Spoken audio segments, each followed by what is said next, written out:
Hotel ni kalau korang breakfast, memang dia menghadap betul-betul dengan Sungai Perak.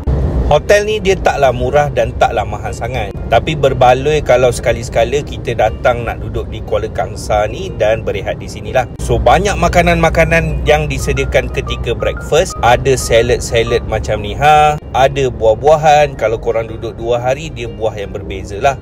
Macam biasa ada nasi lemak, ada juga sup-sup macam ni, mi kari, mi sup pun ada. Kemudian kalau korang nak telur rebus pun ada, bubur pun ada. Nak bakar-bakar roti macam biasa, mestilah wajib ada di setiap hotel. Menu hari ni dia sediakan nasi goreng, ada kotiau goreng, ada kari ayam ni, ada roti jala, ada sausage, ada juga sayur campur ni. Kemudian ada juga baked beef dan macam-macam lagi lah. Sebab tu aku kata tinggal di Casuarina Kuala Kangsar ni sangatlah best. Sebab suasana dia tenang, orang pun tak ramai juga, dan macam-macam makanan kita boleh rasa dekat sini. Yang ni pula makanan hari kedua. Aku tak sebutlah satu-satu Breakfast sambil tengok Sungai Perak ni. Jadi manalah tahu satu hari korang datang, korang save dan share video ni.